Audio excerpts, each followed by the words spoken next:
pleasure to introduce our guest speaker, David Blackburn, and it's going to take me a while to read his accomplishments actually, so I wrote it all down. Some of you might know David. He is one of the most awarded HR professionals in the country. He was Investors in People Leader of the Year, MEMCOM HR Leader of the Year, HRO Awards HR Director of the Year, HR Magazine's Most Influential list he was on, Top 100 Directors in the World in the HRD Global 100. And there's more, but I didn't have enough room on my iPad, so I've given up. He's also a chartered companion of the CIPD and CMI, which is the highest level of recognition you can get from those organisations. And we know him most as he has been an SHL customer for many, many years when he was Chief People Officer at the Financial Services Compensation Scheme. So David is going to be sharing today his enormous experience and insights on the role of data and creating a skills-based organisation, and as I said earlier, how to do it. So please put your hands together and give a really warm welcome to David Blackburn. Hello! Oh, that's not very loud. That's good. It's good. My sound lovely. It's always slightly embarrassing, isn't it, ladies and gentlemen, when you have to listen to all of those accolades about yourself. My husband always says to me when I'm sitting at home, he puts the paper down, he says, "Oh dear God, you're still talking about yourself, David." So I'm very pleased to see many people have returned after lunch. Good lunch, yes. I think that Alison deliberately put me on the post-lunchtime slot because she said, "Oh my God, they're going to be full of carbohydrates and bowl food and going to be feeling a bit post-lunchtime slot." So David, we need you to be very energetic and enthusiastic, which is I'm 10 on optimism on my OPQ for SHL colleagues. So and Alison is right. I will talk today really about. I thought it was very interesting and. I took lots of notes. These are my props because I think it's very important to listen to the morning session. So I'm just going to remind you, audience members, what you said this morning. So when asked by Andy in his session, what is the top priority you want to achieve with skills? Can you remember what the top two answers were? Oh no, they definitely know. Post-lunch stupor. No, I'll remind you: career growth and retention, and skills development. And the second question was, what's your main challenge in moving to a skills approach? Defining and measuring skills. 50% of the audience said. So I'm going to say a little bit about today, really a bit about the context. Some of that has been shared already, both by panel members, about that why question. Why do you start on that journey? Secondly, where do I even begin in terms of the data? So we talk a lot, don't we? A bit like the skills revolution or skills becoming a bit of a buzzword. There's hardly a conversation with the phrase AI or people analytics or data analytics. We're all talking about it all the time. And as HR professionals, the HR professionals in the room, we're often being tasked. The CEO comes frantically from their office and says, "What are we doing about skills, David?" So where do you find the data? And then, having found the data, what do I do with it? We are awash. This is part of the problem. In organisations today, we are awash with data sets. We've got so much data. How do we turn that data into insight? How do we use that to shape what we do? And where do I think we go next? So, lots of this you already know. We know that jobs have been, the way in which we think about the world of work for the last century has pretty much been around jobs and roles. You define a job, you put it into a structure, you put it into a hierarchy, it becomes part of your organisational design, you recruit for those jobs and roles into the organisation. That's pretty much what we've done. But actually, does that allow us to do the things that we need to do today, in 2024, perhaps more importantly, the things that we need to do in 2030 and beyond? The pace of change is getting ever faster. And lots of people today have referenced research by the World Economic Forum, there's research by Deloitte, there's research by Korn Ferry, I could go on. We are awash with data and research that says we are not keeping pace with the pace of change. Organisations, lots of the examples, I'm going to reference some of the stuff that Tona was saying about actually we've got a organisations of 70% are operatives, frontline operatives. That's changing. Andy, is it Andy from BT? No, James from BT was saying, actually, we know that through automation we're going to modernise our workforce and lay all these people off. How do we repurpose and retrain those individuals? These are some of these figures are really quite very recent. So the CIPD published last month research around what's happening in relation to the apprenticeship levy in the UK. So right now, today, there are 61,000 unfilled vacancies in manufacturing, in the sector alone, costing the UK economy about £6.5 billion. We've got 1.2 million unfilled vacancies, which is the tightest labour market we have seen in probably a decade. And there are some other things around the number of teachers that we'll need, the number of green skills. Now, interestingly, you're not, I want to say thank you for being here today and not sitting avidly reading the Labour Party manifesto, which also got launched today. But to be really, really contemporary, what does the Labour Party manifesto say about skills? It says, kick-starting a skills revolution, a new generation of technical excellence offering more high-quality apprenticeships and training opportunities because higher skills are good for growth and rising living standards. Backing British business with a new industrial strategy, maximising strengths in life sciences, digital, creative and financial industries. Hold on to those thoughts, because I'm going to show you some data in a bit later that says if that's our aspiration, and this is not a political party broadcast, but on the basis of the current polls, it looks likely that we may have a Labour administration on July the 5th. Actually, how realistic are some of those aspirations about what's happening right now in the UK?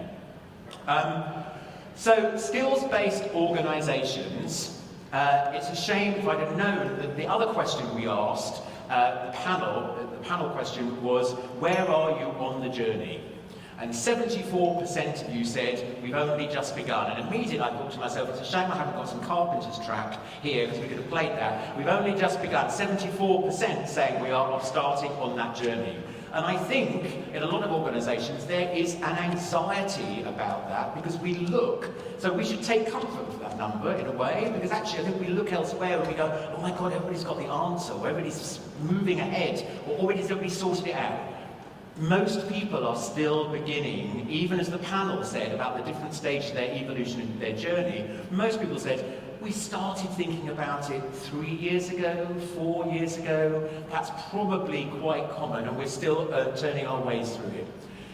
The biggest thing that I would say about the skills revolution or the skills-based organisation is to echo what Lucy and Andy and other panel members said. It is not a silver bullet.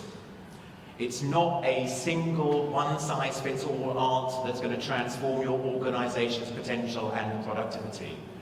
Do I think that it can unlock some of those challenges? Yes, I absolutely do. But I think it was this lovely lady, what was her name? Emma said, go slow to go fast. And I thought that was really interesting, because actually that's one of the things that my own experience for the last 4 years in developing this sort of thinking, actually really building some of those basic building blocks and getting it right. And exactly as Josh Burson, it's always very, very reassuring when Josh Burson agrees with me. So when Josh Burson said on that thing yesterday, what is the problem that you are trying to solve? Because skills-based organisations, the second thing I really want us all to think about and take away, at its core is a complete mindset shift about how we think about the organisation. It's not just building a skills taxonomy, that's part of it. It's not just creating a skills library, that's part of it. It's not just we're partnering with SHL to do amazing assessment work, that is part of it. Actually, at its core, it is thinking fundamentally different about the way in which your organisation is structured, how you manage your talent, how you recruit and assess them. Somebody in the question said, how does it impact the way in which you manage your performance? At its core, it is thinking differently about those things. That an organisation, dare I say it as an HR professional, isn't a group of human resources. It is a community of skills and abilities. And how do I best deploy those skills and abilities in order to drive the business strategy or respond to the challenges of my business? So before I start to get into the how, after that scene setting, these are the questions that I think we need to be asking ourselves. So firstly, why? Why? You're all here today. I know, blowing my own trumpet saying that you're all here just to see me. I know you're not. You're here today because you thought, saw this agenda item about skills and thought, I want to know more about it. So why do we think that a skills-based approach or that direction of travel is right for our organisation? And exactly what Josh Burson and some of the panellists said this morning, what's the business problem that you are trying to solve by applying this approach?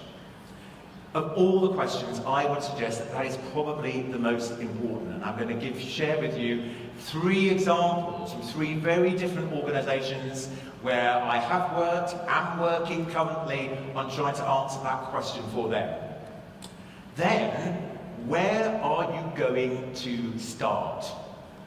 I think it was Simon from TSB who said, start small, start somewhere. Actually, find an area of thing. And one of the pieces of work that I'm doing, currently I'm doing a piece of work with the Bank of England, and we are focused very, very specifically on the People Directorate itself. Not the whole bank, we're starting small, we're starting in a specific area. So you might decide that you want to start in a specific area. It might be a process.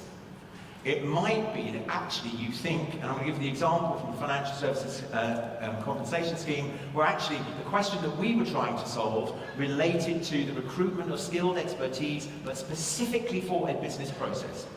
Or is it a team? So it might go to my business area, so a whole directorate, it might be a specific team, like IT, for example. When are you going to start?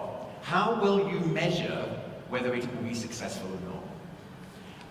Because when we're trying to get senior leadership buy-in, they want to know, how is this going to transform what we're doing? And so my last question is, how will it look different to what you're doing today? How well, and one of the questions that somebody asked in this morning, which I wrote down, which I thought was a really good, why should employees care?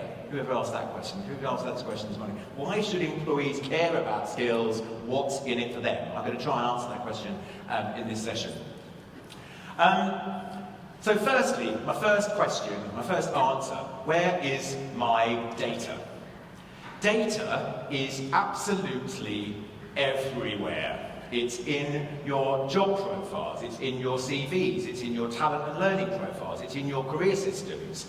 It's everywhere in your organisation. And one of the challenges I know from all of my conversations, people say, I've got so much data, in so many disparate systems, not interconnected. I've got a little bit over here in recruitment, I've got a little bit here in the learning platform, I've got a little bit over here. One employee might have 7 different profiles across a plethora of systems. You will have lots and lots of data.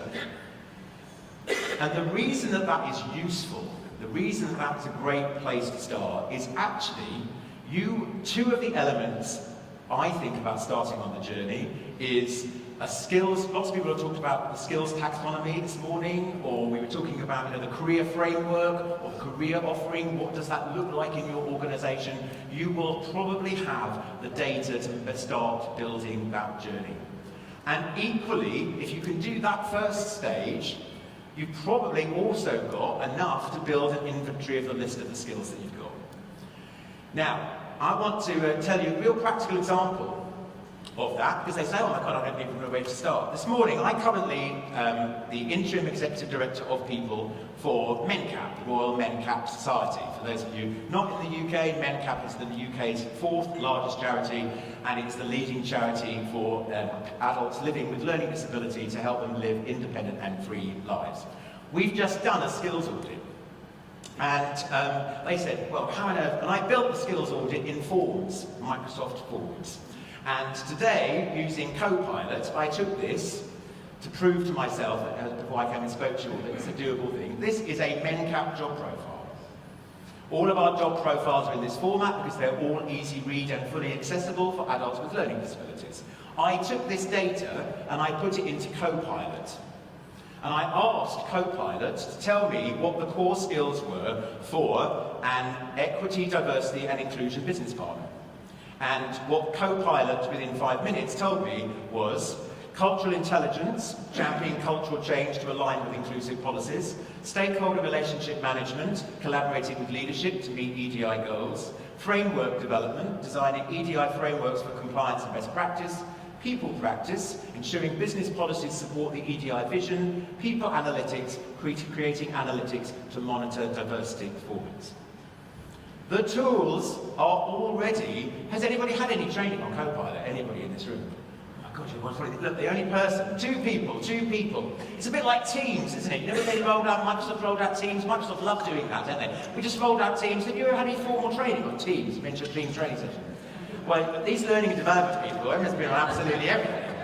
I've never had any. Have you had any training on Teams? No, we all just got on, we got used to it in the same way that Copilot, which has been launched by Microsoft, which is an AI tool, is literally now just a little button that you can click on in the corner of your desktop. So, you can start to use the AI can help you to start yourself. I've got 4,000 role profiles. I don't even know where to start. There are ways of doing it. Equally, concerned by the lack of, and I want to build on what Simon was saying. So Simon mentioned the Financial Services Skills Commission. By show of hands, how many financial services people have we got in the room today? Quite a lot of financial services organisations. So, the FSSC, it used to be very confusing because I worked for the FSCS, which is basically the same initials but just in a different order.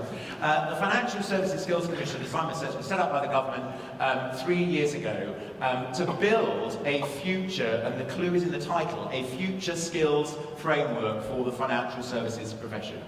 Was very fortunate that I was a member of the advisory board of the FSSC, so I have been involved in the creation of that framework, and equally my former boss at the FSCS, get them right, Caroline Rainbow, she sat on the board of the thing, and it's given a 3-year charter by the government. That charter has been extended.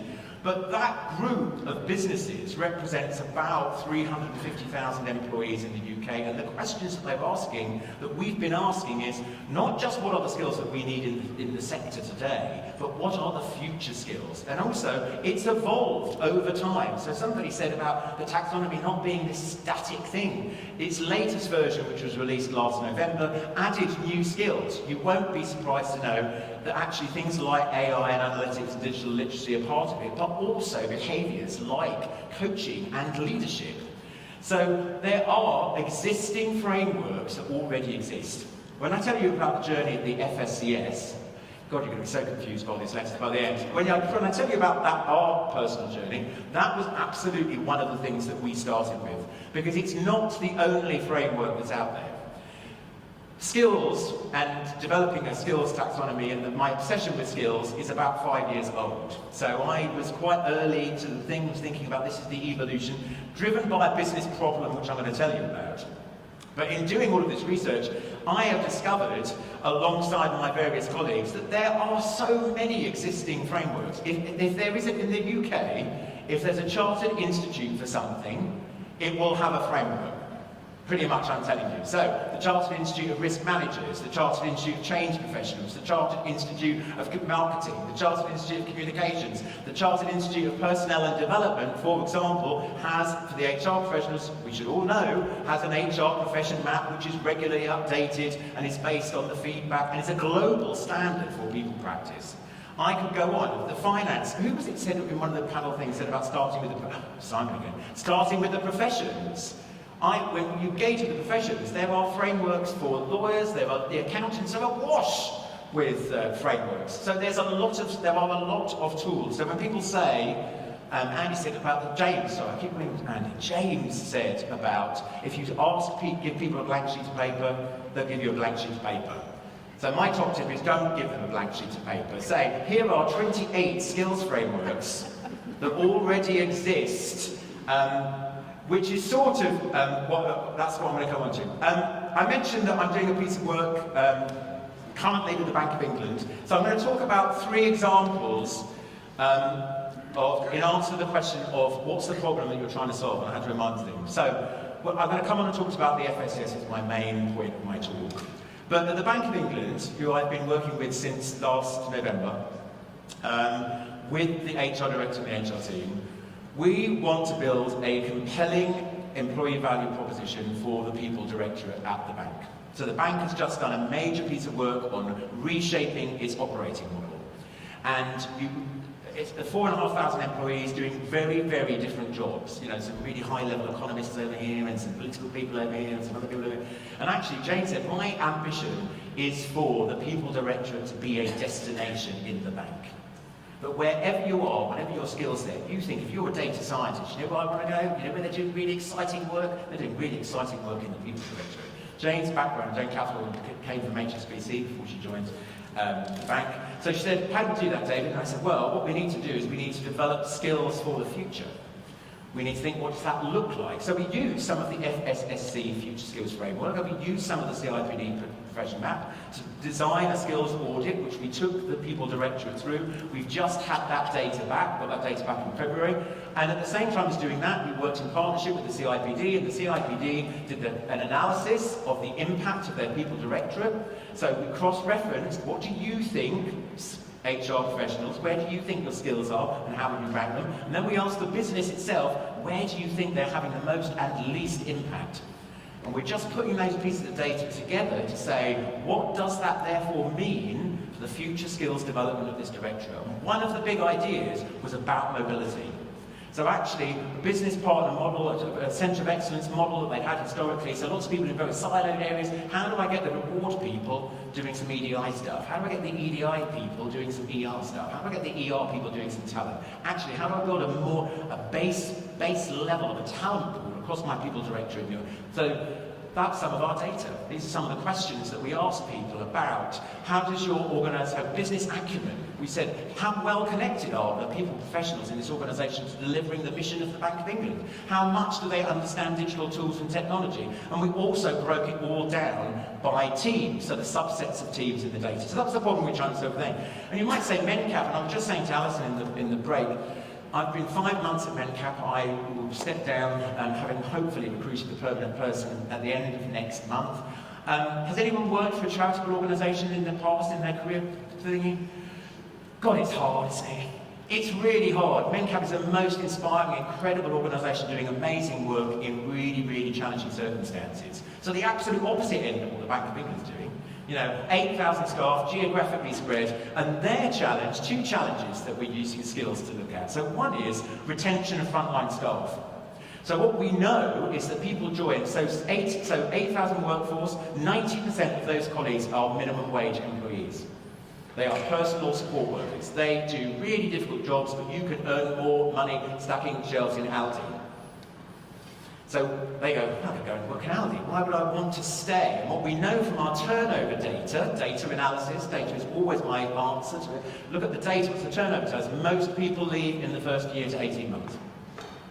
Why? What's the main reason? So look at that turnover data, and what we've analysed is to say there's a lack of career development and progression.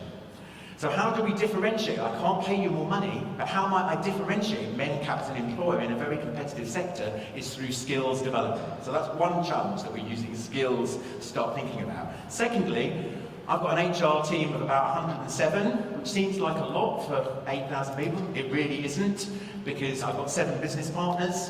So if you break it down to the constitutees, we do payroll in-house, they have got massive spans. One business partner's looking after 1,200 colleagues.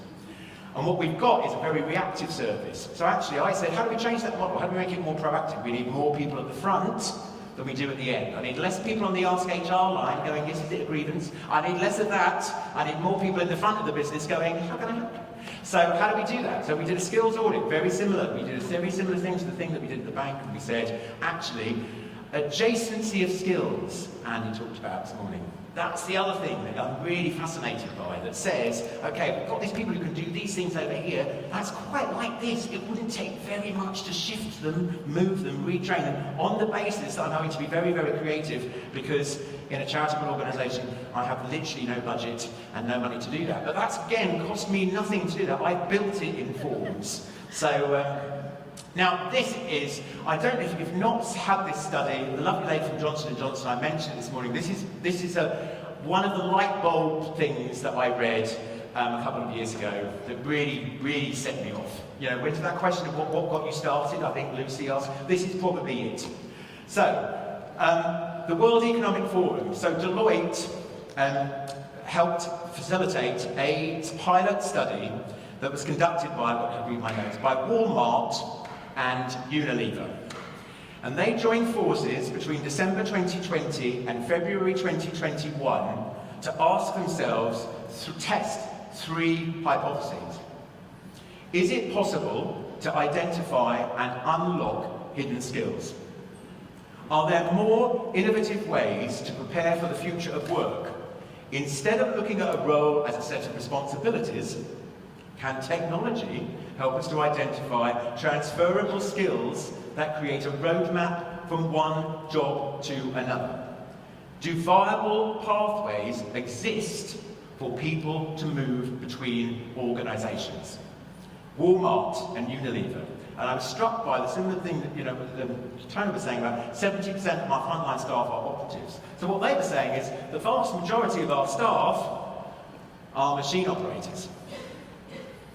And we know that automation is going to put the vast majority of them out of work in the course of the next 5 years. So what on earth are we going to do with that workforce? And this is across states, and across the whole of the US. This is a considerable amount of employees. And so actually what they said was, so you'll see, 71% of the job could be automated. So if we worked out what the transferable skills are, what could those skills match to? And I love this slide. There's lots of really, really good examples in this report. Go find it, read it. It's an absolute, when people say, I don't know where to start, it's impossible, it's too big, my organisation. I was like, these are 2 massive global organisations who did this piece of work.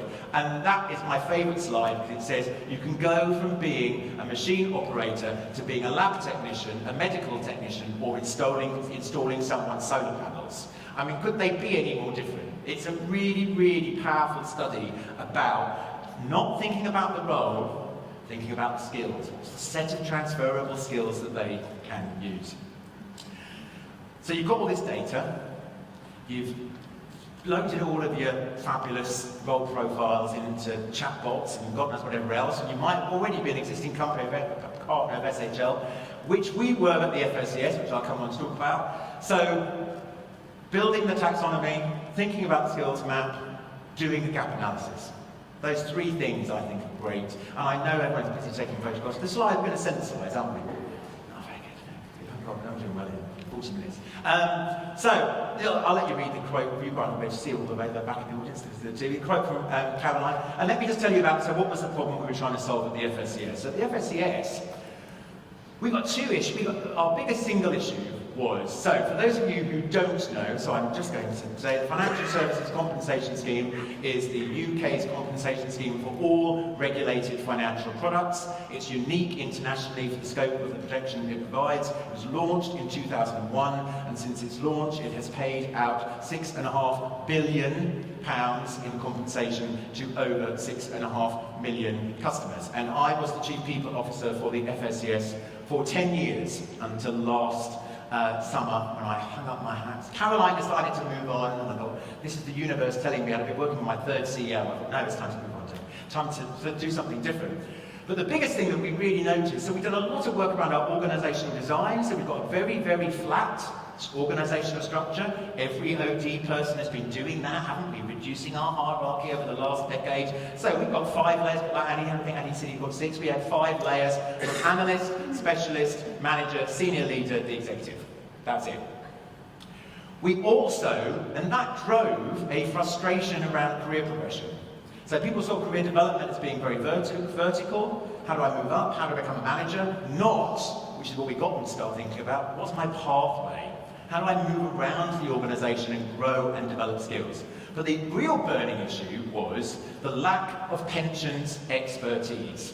The thing that's driving claims volumes in the FSCS in the UK is post-pension liberalisation. I'm going to get very technical for a second.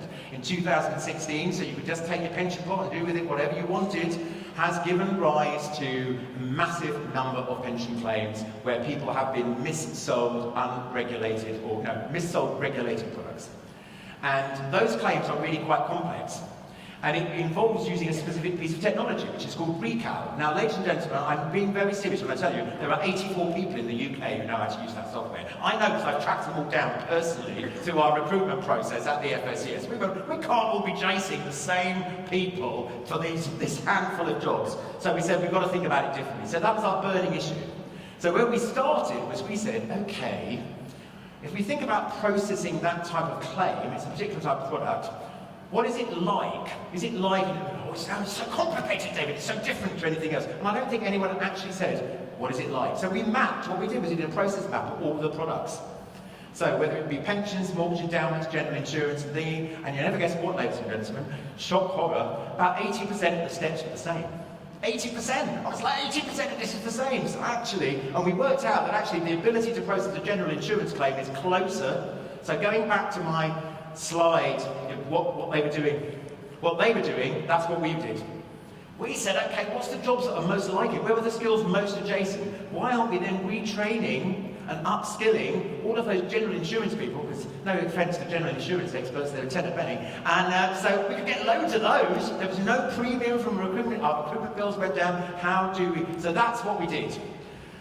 But where we started, and when people said, how long did it take you? This is the last 4 years of my life.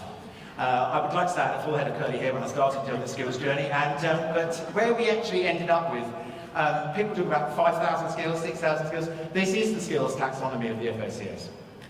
Now, it's slightly misleading because you go, that's not very many, David, how did you get it down to that many? What you will notice is subject matter expertise. Now, what do we call this in SHL language? Applying the thingy, what's that box? Applying functional knowledge. There we are, applying functional knowledge. So our applying functional knowledge bit is that.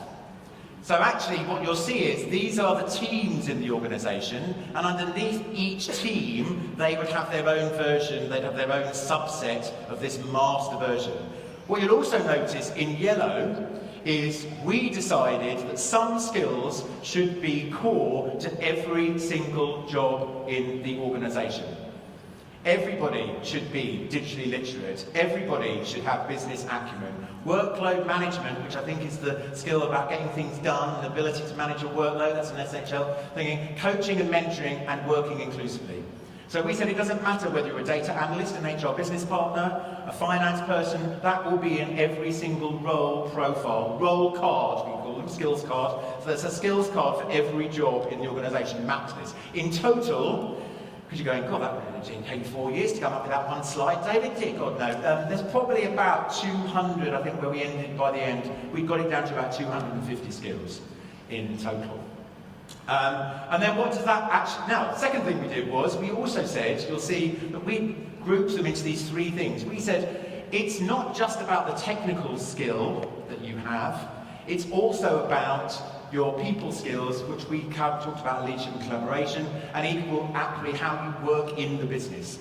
And some of this language, those of you familiar with the FSC Future Skills Framework, you will know I've just lifted it from there. They talk about leadership and collaboration. We also then said, here's our 5 layers in our organisational structure. We said, the balance of skills changes as you progress in your career journey. So, analyst, specialist, manager, SLC, executive. So what you would expect to see is actually, if you're an analyst, the vast majority of what you do is about the technical skills and knowledge that you bring to the role. If you're all the way up here, if you're the executive, you remember the executive, actually, it's a relatively small part of what you do, it's a bit of a given, but what we absolutely expect you to demonstrate is all of the business skills and all of the leadership skills. Now, I'm going to be really honest with you, ladies and gentlemen, that's another idea that I didn't come up with. You know, that's an idea that's actually in the Chartered Management Accountants MA Global. They have a global framework for people studying to do an MA in finance. And I went, that's a good idea. Now, I always say, ladies and gentlemen, I don't steal, I borrow with pride.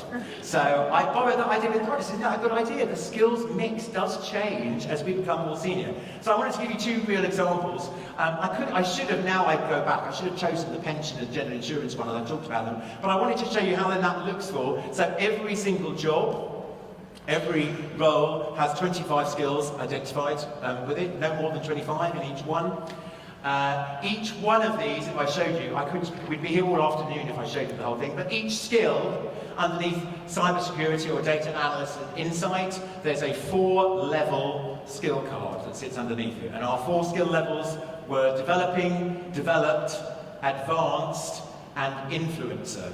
And Tony kept making me laugh when she said, all the men think they're experts. She said, all the men think they're experts in our thing. That's why we avoided the word expert. We were like, we're not going to call anybody an expert at all. We're not going to use that word because everybody does think they're an expert. And the simple way of thinking about it is developing, I'm learning it. Developed is I can do it, I can stand on my own 2 feet. Advanced, I can teach somebody else to do it. And influencer is I'm shaping the agenda on this skill both inside and outside my organisation. That's what we came up with influencer. Trust me, that's the most entertaining conversation, convincing the board that influencer was the right word and it had nothing to do with TikTok or social media. So I just wanted to quickly show you the difference between people, so how that looks different between the people business partner and my job. So that's my own job. So mostly technical, a bit of business, a bit of people, not very much technical, mostly business, mostly people, but those 5 core skills that we identified in every job, in every single role. So, how do I use it? Once I've got all of that various stuff, what do I do with it? I think the most important thing, because you're going to get a copy of these slides, I think somebody asked about how do you bring all the data together.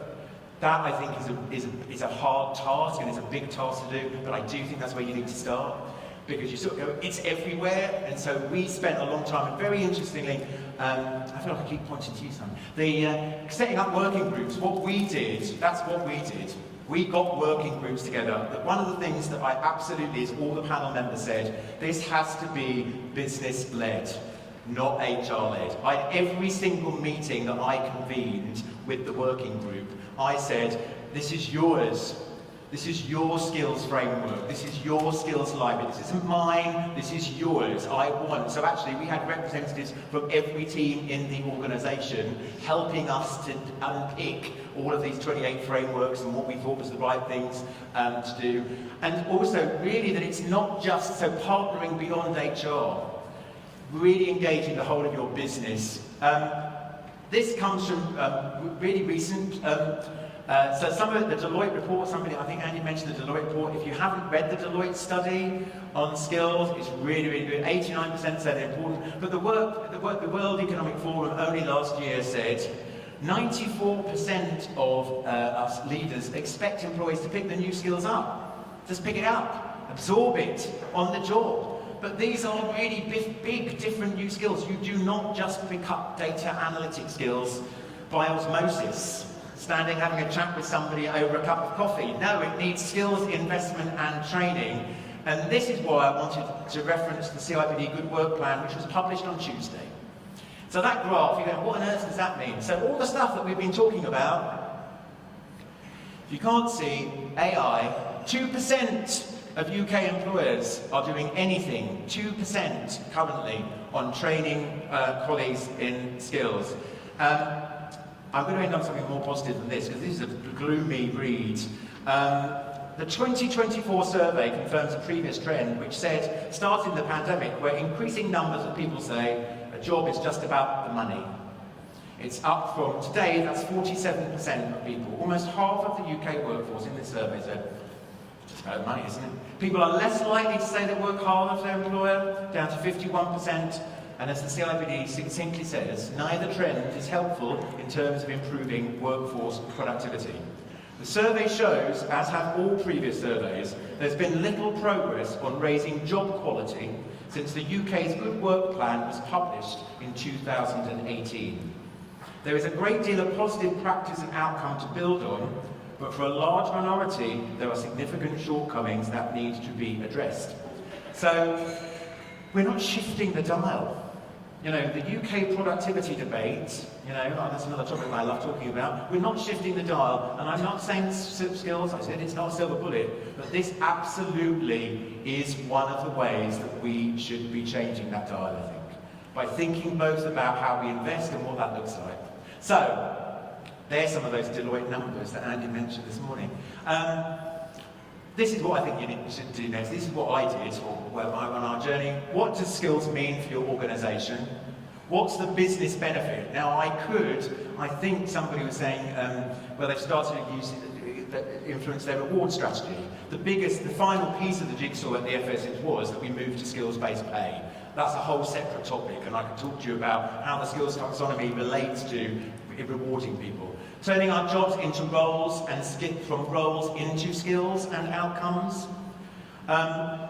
What are the skills that we need, not just today? That's the easy bit. I think everybody said that. How do we do an assessment that tells us where we are today, but most importantly, where we want to go to? What are they? But also thinking about how we use it to shape and change the mindset. So we might start in the places that I'm suggesting.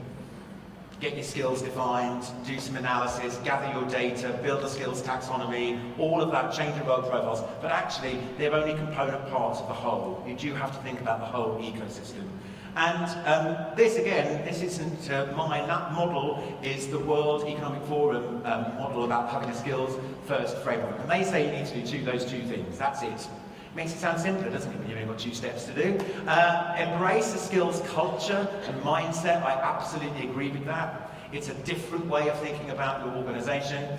And then, the thing that unlocks it, and this is absolutely my lived experience, is a common language around skills. I know this is my last slide, I think, and Anne's going to stop me, but one last thing, because I should plug SHL, you know what I mean? It was worth saying that I have worked with SHL since 2014. And so actually part of our journey at FSCS was made easier by the length and strength of that partnership. In 2000, I joined the organisation in 2013, and I just going to give my little snippet of what it was like in 2013. You couldn't make a claim online. There was no online presence. So if you lost your pension, your mortgage, your life savings, we used to send you a 68-page paper form to complete. And when you returned your 68-page paper form, it was handled by a team of 22 people in document management. We had 75,000 paper files in our office. And if I asked for your file, sir, it would be pushed to me on a trolley by somebody. That was 2013, not 1973, no, 2013. So we've had quite a journey. So in 2014, I reached out to SHL and I said, dear God, I need some help. And what we did was we used the UCF to build our competency framework. So the very first piece of work we ever did, which allowed us, the gentleman at the back said about how you bespoke your assessments, it made it very easy for us to make the OPQ bespoke to our competency framework. And over time, our competency framework evolved into our skills framework. So actually, we've already done a massive piece of work. And also, we used, when somebody had to assess it, so actually, we used SHL tools at every single stage of our employee life cycle. So as recruitment, we both used ability tests as well as the OPQ, so inductive reasoning, because actually joining the dots between the gaps is very important in financial analysis. For inductive, verbal and numerical reasoning, we used the enterprise leadership model to develop our leaders. We used the high potential assessment tool for our talent. So at every stage, and it became the language of skills in the organisation. So actually, when somebody said, what's the difference between performance and potential, you could go to the FSCS, it's just over there. And you could ask colleagues and they would be able to tell you because that methodology is so embedded. There are other tools available, there's the disclaimer, isn't it, you're supposed to? But it definitely did, building it on in the same way, I think, how do we use existing frameworks and technology to help us? And always link back to the business case to say, I told you it was going to deliver these things, and indeed, it has. There we go. Thank you.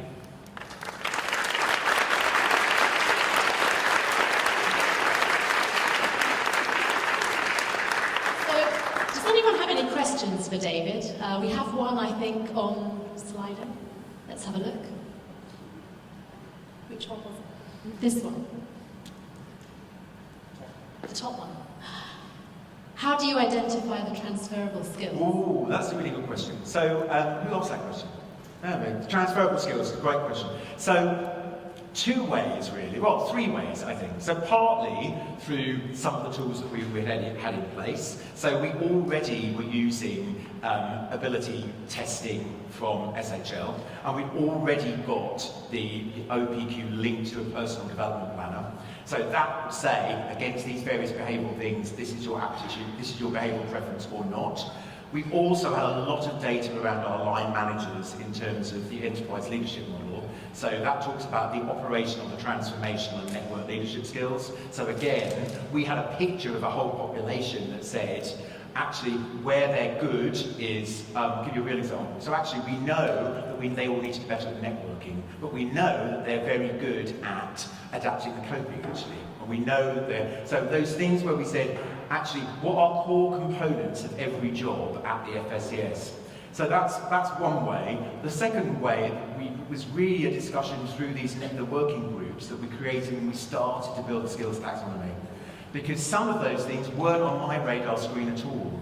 So actually, when you get a group of claims analysts and lawyers and accountants in a room together, and we had representation from every team, them saying, well, actually, one of them, and I was like, is that a skill? So you'll notice one of the things we were talking about workload management. So actually, it's a very process-driven organisation. It's how many claims you get into the door, how many customers you serve, how many decisions you made. And I went, oh, actually, that's a really good point. Actually, that applies wherever we are in the organisation. So I do think a learning for me is the people who know best are the people doing the job. I know it always sounds like a slightly trite thing when you say that, but they absolutely do. And if you get them together, starting to talk about, and again, that was a year's work. You know, that was a year of 6 weekly sessions with people in a room saying, you know, we didn't start with a blank sheet of paper, but actually saying, and I guess it's, for us, it wasn't just about what was transferable, this idea about what should be in every single job. So both thinking about what allows you to move from being a person processing general insurance claims to being pension claims, but equally what would allow you to move from finance to HR, from HR to comms, from comms to, and then saying what are some of the core skills we think every single person in the organisation should have. Does that help? So the next question, David, is how do you reorganise work around skills? How long have we got? I think the starting point, I think to build on this thing about starting small and choosing a particular area or finding, it's back, I think, to this first question about what's the problem that you're trying to solve. So we had a very specific issue at the FSCS, this thing around pensions expertise and knowledge, and it impacting on our ability to process those claims types. So so actually what we did, how do you reorganise work around skills? We said, rather, the roles were all just called the same. You're either a claims analyst or you're a claims specialist. And within it, you might have one product specialisation. So what we realised was, well, firstly, that's a mistake, because actually everybody should be able to process more than one product type. So we need to diversify, broaden the range of skills in the organisation. So let's start thinking about, if we thought about those two roles, and that's where we started. So start with we started with a specific team, which is claims processing, which is about half the organisation. So it's 50% of the organisation structure. But not massive organisations, about 125 people in that team. Saying of which, of those 125, probably 75 were claims analysts and specialists. So we took those two specific roles, broke those roles down into skills. That's how we started. So I think absolutely start small, but what you learn, and again, it is a journey. Experimentation, progress not perfection is one of my mantras. We learned quite a lot as we went along, going, that's not going to quite work, or how do we rotate? We've done rotational working, like how to move people around, sort of thing. It was too some of the stuff was just too difficult. It was better to go, let's break it down to skills. Once we've analysed those skills, let's do a skills audit and work out where we then need to develop the skills of those individuals in those specific roles. So, by the way, if there are any questions in the room, do raise your hand. This gentleman over here. Yeah, because I love the questions, it's the best bit. Okay, so one of the things I wanted just to test out with you, you haven't spoken much about reward and remuneration linked to skills. Yeah. What experiences have you got from the FSCS or other organisations, the way you've shifted or evolved your reward structures to support the skills evolution? Yes, that's a great question. I could run a session just on that. So what we did, it was the last piece, and that wasn't what I was planning on talking about today, but I'm very happy to say a little bit, It was the last piece of our jigsaw. So this sort of 4-year plan of going, here was the original business idea, the business problem we tried to solve. We went, oh well, we've solved that. Actually, this is good thinking for the whole organisation. Why wouldn't we do this for the whole organisation, not just this team? So then developing the skills taxonomy, creating that. The last phase was moving towards skills-based remuneration. What we did was, so I've mentioned that we had 4 levels for every single role, and with every single skills card, every single definition for all of those 4. So if we were talking about what does the 4 look like for digital literacy, yes, we've got that. What does the 4 look like for CX design? This is what we've got. What does the 3 look like? So we've done all of that work. And what we had was we had a market-based, what they have, it's still a state, so I implemented it. They had a market-based spot salary system linked to the market. We used to do biennial market reviews every 2 years, and we took the median, not the upper quartile, as our benchmark. And within that, we had a range, and the range was 90 to 120% of the median. And those ranges were linked to whether you were developed, advanced, or influencer. So as you develop skills and learn new skills, so actually if you were a claim, because the benchmark to be a claim specialist is the benchmark to be a claim specialist. 67 people are claim specialists. Some of them have been with you 6 months. Some of them have been with you 14 years. Some of them train others. So at that point, we've got no way of recognising it. So that's how we linked it to skills. And then in April, so we went to the board the year before we rolled it out. We allowed ourselves a year to warm the organisation up to it. We said, we also need to fund that slightly differently. It's going to cost the organisation more money because the FSCS is regulated by the FCA and the PRA. Before these people rush back and go, oh my God, they're spending all of that levy money on giving them all these outrageous salaries. No. So actually we had to also get board sign-off and sign-off from the regulators that we worked out how much money we thought in any one given year that was going to cost us in terms of the journey. And that went live in April 2024. 6 monthly assessments. So at the beginning of the financial year, so you do it for part of next year's budget, and then in the mid-year point, also where we would go, we would do a re-evaluation at the midpoint for people that we thought had learned new skills developed. But I can talk to you about that afterwards because it's a whole topic, skills-based pay. So the next question, what was your common language definition for what are skills at FSCS? Oh yes, what was that question? That's a good question. Very good. So really linked to those 3 ideas. So actually if I showed you the whole thing, so that's sort of 3 ideas that actually we said, for us, what we call we call them knowledge clusters. So we said actually you've got to have some technical knowledge, you've got to have some business knowledge, you've got to have some people things. So within that, those our definition of skills were really quite broad. So we do include, because I think somebody asked where does it start to overlap with behaviour and competency, we saw that all as the same thing.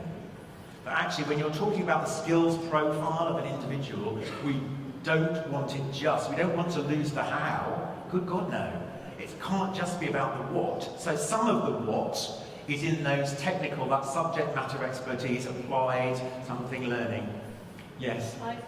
Applies functional expertise. I'm going to get it right, Lucy, before the end of the day. Applies functional expertise. That SHL concept was absolutely central to our sort of whole idea of this is what the technical knowledge to be a lawyer is, or to be a finance person, or to be a comms professional. Well, that's different to saying, equally, we want you to have this business knowledge. We want everybody to have business acumen, which is, do you understand who the FSCS is, what the contribution we make to financial services, how we're funded, all of those sorts of good things and understanding. Something that I'm talking to MENCAP about. Do all your people understand what the purpose of this charitable organisation is? So, my definition of skills, so there is a subset there, but at the FSCS it was to say, it's the whole person. It's both the behavioural preference, it's both your how you link to our competencies, you live our values, the technical skills and subject matter expertise that you bring. Because some of those things, like working inclusively, which we define as a skill, again, I've just lifted that from the CIPD profession map, it's their definitions. You know, we'd expect everybody in the organisation to be working inclusively as a core skill, but if you said skill, you might say, well, is it a skill or is it behaviour? So, does that make sense? And I think it's a really great question, because I think lots of organisations are grappling with that tension between what do we mean? I know from my conversations with SHL, what do we mean by potential? And does it mean the same thing today as we were talking about 2-3 years ago? So I think, for me, I think we should really be thinking about skills as all-encompassing.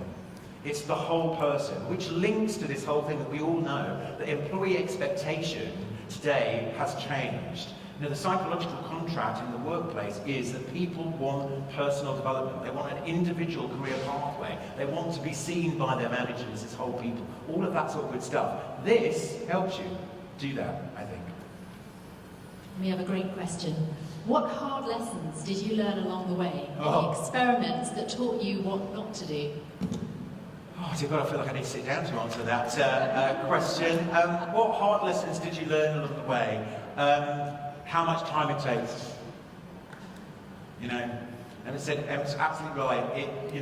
I think we started out going, we'll do this in a year. It's like, it can't be that difficult, can it? We've got all these tools and things, and you start, and then when you, so that's the biggest thing. So firstly, I think it takes, to do it right, to do all of those process steps that I think both the panellists and I and Josh Burson, I mean, how much more reinforcement do you need, are telling you to do, I think it takes time. The second thing is, absolutely, you have to have senior buy-in from the beginning. It's no good me going, you know, I know you're going, God, he's so entertaining and charismatic, I could convince them anything. But no, even me couldn't convince the, you know, so actually realising, you know, and I was sort of like, I was going in, it's brilliant skills, oh, amazing, it's going to change everything. And there's lots of stony faces around the table going, what's he doing about it? So that's one of the hard lessons I learned, that not everybody was as enthusiastic as I was, or saw it as such a great solution. So really building the compelling business case as to why. And I think it's back to what Josh said in that video, what's the business problem you're trying to solve? I just thought it was a great thing to do. I went and said, God, we should do this, everybody's doing it, look, let's be leading edge. And I'm like, why would we do it? It seems like a lot of work. So actually when I went back and said, you know this pokey pensions problem over here, if we did this, and everyone went, that's brilliant, David, let's do it. So that's the two of the things. It takes time to get it right. Actually the thing, the last thing I'd say is, actually I probably should have involved the business sooner. That's actually a lesson that I learned, was actually I was off doing, you know, again, this thing about it being business-led and not HR-led. You know, I've got a team of HR professionals, HR Team of the Year twice, and the HR Excellence Awards, I think. And so we were really enthusiastic about it. We were off doing stuff. We were like, oh God, is it really great? And then I was like, and then you suddenly, similar to getting the executive buy-in, we were saying to the organisation, they were like, what is all this? I don't understand it. And the thing you saw when actually we could have convened, we'd have made faster progress if we'd engaged the business sooner. That's a big lesson I learned. Actually, we'd probably shaved a year off the delivery time if I'd got everybody in a room together and done this talk. And said, this is why I think it's a good idea. So that's what I learned. So David, one last question. Very quick. Is the standard generic corporate capability framework dead? Framework that applies to all? Yes and no, I think is my answer. It's a bit like the question that we're saying about somebody was saying earlier about, you know, what's the difference between bespoke and something that's existing? And I think most people said both. In the same way, if I'm saying in the work that we did, that we do think that there are corporate skills that apply to every job, in every role, in every organisation. That's what, you know, I remember first being told about the UCF back in 2014, and as Andy said, and I was there about to start doing a whole piece of development, so long ago, about to create the FSCS's own bespoke competency framework. And I suddenly had this thought, I don't even know how it got onto my radar screen. And then the fabulous Dave Bertram, who was one of the academics who created it, said, but we've done this piece of work. It's about 350 countries and 200 places and small different organisations. And it's done, I was like, well, why wouldn't I use that? It's already been globally tested for all these people. So I do think that will always have a, so I guess, yes and no. So I think people want something that's a little bit, I think within your own organisation, you can create something that addresses the needs and skills of your business, back to this question about what's the problem that you're trying to solve. I think you can do that, but I absolutely think there is still a place that you can build it on existing, well-researched, well-tested frameworks. Because Andy and Lucy, what they shared this morning, was two completely different lenses, two different sets of questions using the same data that said, actually, look, we can already see how these skills, these things overlap. So that's my... Is that the last one? Yes, it is. Thank you very much. We really appreciate fantastic Pleasure, and presentation. I'll be around after. Please put your hands together for David Blackburn.